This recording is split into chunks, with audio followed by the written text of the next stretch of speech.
Because हम रोज dogs को handle करते हैं, हम रोज डॉग्स को खाना खिलाते हैं और उनमें जो लड़ाइयाँ होती हैं, आप मेरे सेंटर आ चुके हैं, आप देख चुके हैं, हम रोज 150 कुत्तों को 400 स्क्वायर फुट में खाना खिलाते हैं।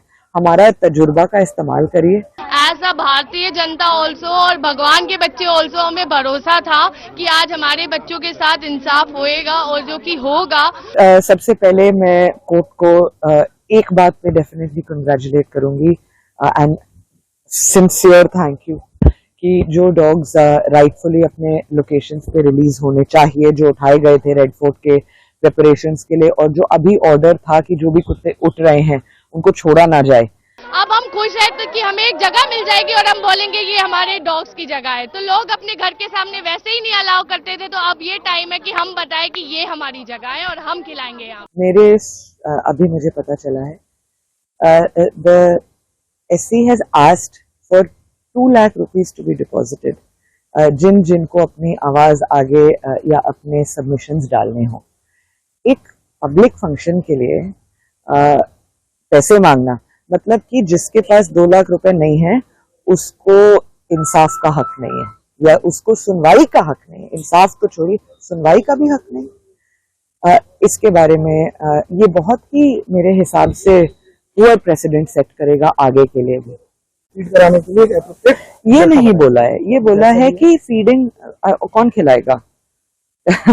आप मुझे कह रहे हो कि स्टेट ऑफिशियल फीडिंग खाना का इंतजाम करेगी, वो तो नहीं होने वाला। वो स्पॉट्स डेजिग्नेट करेगी, बट जिनको खाना खिलाना है वो सही जगह खिलाएं। और इससे मैं सहमत हूं, मगर जो फीडिंग स्पॉट डेजिग्नेट होता है उसमें सिर्फ RWA या सिर्फ अथॉरिटी का हाथ नहीं होना चाहिए, एक्सपर्टीज को साथ लीजिए। बिकॉज हम रोज डॉग्स को हैंडल करते हैं, हम रोज डॉग्स को खाना खिलाते हैं और उनमें जो लड़ाइयाँ होती हैं, आप मेरे सेंटर आ चुके हैं, आप देख चुके हैं, हम रोज 150 कुत्तों को 400 स्क्वायर फुट में खाना खिलाते हैं। हमारा तजुर्बा का इस्तेमाल करिए। अगर आपके फीडिंग डेजिग्नेटेड फीडिंग स्पॉट से और दिक्कत हो गई, फिर उसकी जिम्मेदारी कौन लेगा? फिर हम आपको जिम्मेदार ठहराएंगे, ऐसा थोड़ी है। तो साथ में मिलके फीडिंग स्पॉट्स तय करते हैं। और ऐसा भी होता है कभी कभार आपको वहां एक स्पॉट से दिक्कत होगी, ये थोड़ा हमें लोकल कोऑर्डिनेशन से ही होने वाला। सर सबसे पहले मैं कोर्ट को एक बात पे डेफिनेटली कंग्रेचुलेट करूंगी एंड सिंसियर थैंक यू कि जो डॉग्स राइटफुली अपने लोकेशंस पे रिलीज होने चाहिए, जो उठाए गए थे रेड फोर्ट के प्रिपरेशंस के लिए, और जो अभी ऑर्डर था कि जो भी कुत्ते उठ रहे हैं उनको छोड़ा ना जाए और हमारे सेंटर्स में रखा जाए, ये इस पे स्टे आ गया है। जैसे हम कह रहे थे ऑल्टरनेटिव पॉसिबल ही नहीं था, तो आई थिंक ये कोर्ट ने रिकॉग्नाइज किया। मैं not only the animal loving community but सबको, सारे साइंटिस्ट्स को, एक्सपर्ट्स को, और जिनको शायद कुत्तों से इतना प्यार जैसे हम लोगों को है ना भी हो, उन लोगों ने भी विज्ञान का साथ देके इसके खिलाफ खड़े हुए। पहली बात। दूसरी बात, अभी मुझे सुनने में आया है और जो मैं आपको पिछले 10 दिन से कह रही हूँ, ये पूरा जो मुद्दा था ultimately aggressive and biting dogs पे उतर आता है। इसकी परिभाषा क्या है ये बहुत क्लियर होना चाहिए। बाइटिंग डॉग मतलब एक बाइट है। अब कोई सबसे पहले सवाल होगा कि अच्छा आप कह रहे हैं कि हम रुके, इंतजार करें काटने का, तो इसके रूल्स हैं ABC रूल्स के अंदर। आप अगर ABC डॉग रूल्स को पढ़ेंगे, वो सिर्फ नसबंदी और टीकाकरण के बारे में नहीं बात करते, वो कम्युनिटी आउटरीच के बारे में करते हैं। वो कॉन्फ्लिक्ट रेजोल्यूशन जहाँ पे होता है वहां पे RWA को, लोकल अथॉरिटी को, NGO को, बाइट विक्टिम को और जो खाना खिलाता है, साथ में मिलके एक रास्ता निकालना चाहिए ताकि एक और बाइट ना हो। बाइट्स की संख्या इतनी नहीं है कि 20 संस्थाएं, और शहरों में कोई कुछ 2-3 संस्थाएं कर पाई हैं। दिल्ली में तो ABC 20 है, बिहेवियरिस्ट, शेल्टर्स और इतने सारे हैं।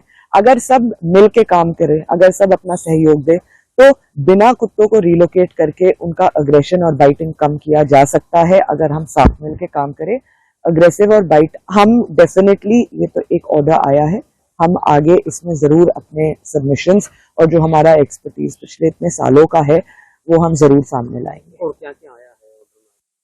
फीडिंग, इन्होंने बोला है कि एक तरफ की पब्लिक फीडिंग अलाउड नहीं है, लेकिन फीडिंग स्पॉट्स डेजिग्नेट करी जाएंगी। वो इसी पहले वाले पॉइंट पे आ गया कि जहाँ पे किसी भी स्ट्रे डॉग रिलेटेड इशू पे कोई कॉन्फ्लिक्ट है तो वहां पे local authority, RWA, bite victim, care giver और जो सारे लोकल स्टेक होल्डर्स हैं उन सबको शामिल होना चाहिए। साथ मिलकर रास्ता आगे एक एनिमल वेलफेयर कमेटी जो पहले के ऑर्डर्स में ऑलरेडी आ चुका है, एग्जिस्टिंग रूल्स में है, उसका अच्छा पालन किया जाए और जो अभी तक नेग्लिजेंस है ABC प्रोग्राम में उसे सुधारा जाए। यही हमारी आगे की लड़ाई हमारे हित में होएगा। As a Bharatiya Janata also और भगवान के बच्चे ऑल्सो हमें भरोसा था कि आज हमारे बच्चों के साथ इंसाफ होएगा और जो कि होगा।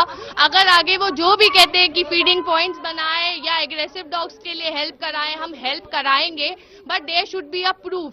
अगर आप ये कह देते हैं कि कोई भी डॉग एग्रेसिव है, अगर आप ये कह देते हैं तो you should have that proof with you, क्योंकि आप ऐसे तो किसी भी मासूम को बोल देंगे और वो बोल नहीं पाएगा। तो वी शुड हैव प्रूफ्स। अगर वो एग्रेसिव है तो हम उन्हें कंफाइनमेंट में रखें 10 दिन के लिए, उनका बिहेवियर देखें। अगर उसे रेबीज नहीं है, उसे कोई प्रॉब्लम नहीं है, तो उसे वापस छोड़ा जाए वैक्सीनेट करके। यही सुप्रीम कोर्ट ने भी यही कहा है कि जितने स्ट्रे डॉग्स हैं उनको वापस वैक्सीनेट करके छोड़ा जाए उनकी अपनी जगहों पे। सर, इससे बड़ी बात नहीं हो सकती। हम लोग इतने खुश हैं, हम लोग 10-11 दिन से घर छोड़ के सर हम सोए नहीं है सर, हम सोए नहीं है सच में। सुप्रीम कोर्ट ने ये भी कहा है जय Shri Ram. Sir, public feeding तो वैसे भी लोग अलाउ नहीं करते थे अपने घर के सामने। अब हम खुश हैं तो कि हमें एक जगह मिल जाएगी और हम बोलेंगे ये हमारे डॉग्स की जगह है। तो लोग अपने घर के सामने वैसे ही नहीं अलाउ करते थे, तो अब ये टाइम है कि हम बताएं कि ये हमारी जगह है और हम खिलाएंगे यहाँ। देखिए, नमस्कार सभी को। और मेरा आज बहुत ही मन अच्छा है, मूड अच्छा है और मौसम भी अच्छा है और फैसला भी अच्छा है। मैं जो माननीय सुप्रीम कोर्ट के जो तीनों जजेस की जो दोबारा बेंच पे बैठाई गई थी उनका मैं तहे दिल से शुक्रिया अदा करना चाहूँगा और मैं बोलना चाहूँगा कि ये बहुत ही अच्छा फैसला है। ये एनिमल वेलफेयर के लिए, ह्यूमन काइंडनेस के लिए जो कि सबसे ज़रूरी है, और सभी डॉग लवर्स के लिए, सभी एनिमल लवर्स के लिए बहुत ही अच्छा फैसला है कि आप वैक्सीनेशन पे, न्यूट्रिंग पे, कैस्ट्रेशन पे, एनिमल बर्थ कंट्रोल, जैसा कि मैंने आज से कुछ दिन पहले कहा था, एग्जैक्टली वही फैसला आया है। और मैं माननीय सुप्रीम कोर्ट का बहुत बहुत शुक्रिया अदा करना चाहूँगा कि ये एनिमल लवर्स के लिए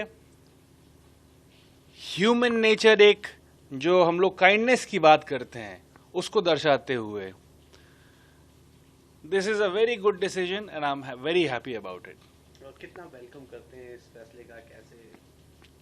हम बहुत वेलकम करते हैं। हम तो शुरुआत से कहते आ रहे हैं कि हमको यही फैसला चाहिए।